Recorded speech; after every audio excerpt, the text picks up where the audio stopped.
How to get multiple offers when selling your home. We'll cover that today on Frequently Asked Friday.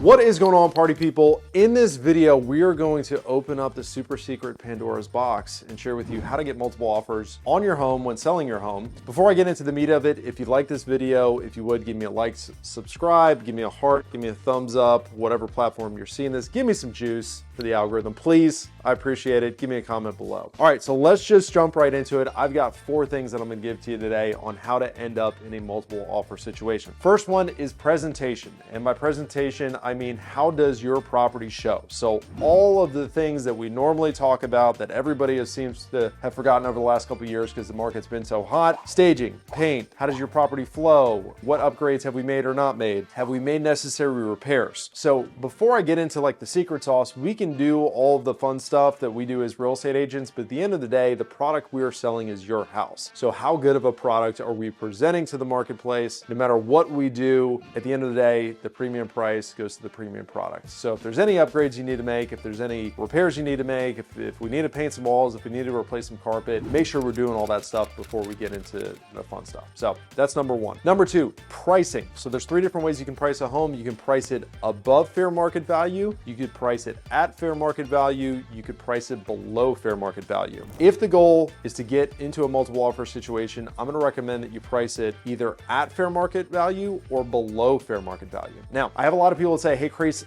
I want to price my home high and leave room to negotiate. And that is a fine strategy if you don't want to get into multiple offers. Because what happens is sometimes you scare people off. Sometimes people don't even see your property because they're searching based on certain price brackets that they've already preset online. And you're just not going to get yourself into a multiple offer situation. Now, if we price it at fair market value or below, we're going to entice more buyers to the property. And then it becomes less of a logical decision of price per square foot and this and that and comps, and they become emotionally invested in the property, and then they just want to make sure they don't lose it to somebody else. If we think about what an auction house does, an auction house will set an incredibly low price on an item, on a car, and whatever they're selling below market value. They will get people emotionally invested in the process. They will bid it up, and a lot of times they will bid it up well above what the thing is actually worth because they are emotionally invested and they don't want to lose it to somebody else. And that is the same phenomenon that we're trying to create with pricing. We're trying to invite as many people in. We're trying to get people to see your home, imagine the space being their own, and then the emotional side of things starts to take over and they just don't want to lose the house to somebody else. Number 3 is timing. Timing is very, very important. So 2 things here is when to hit the market, how long to show the property. So we historically have done very well activating our listings on Thursdays and starting showings on Fridays. If we really think about it, real estate is a weekend sport. So the majority of real estate,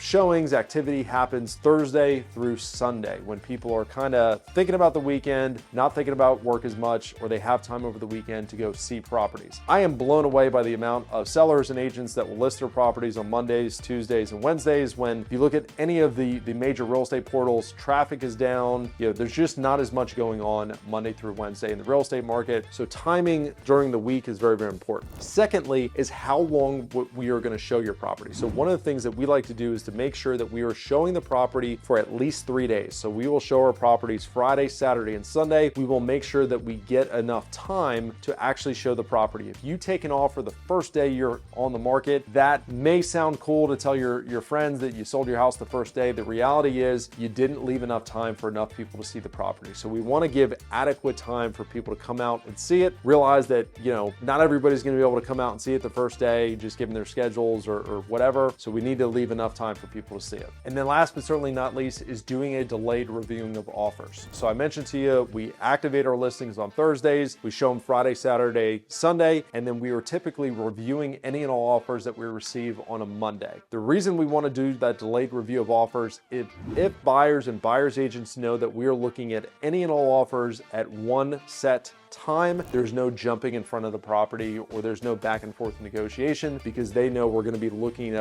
everything at a set time. And if they know we're looking at everything in a set time, they just have to put their best foot forward and hope for the best. And that, my friends, is when you see folks starting to give above asking prices because they either assume they're competing with somebody else or they don't know if they're competing with somebody else and they don't want to lose the property. So those were my 4 tips on how to get into a multiple offer situation. If you have any questions, concerns, if there's anything I didn't cover, make sure you throw it in the comments. Thank you for tuning in. Look forward to seeing you next month.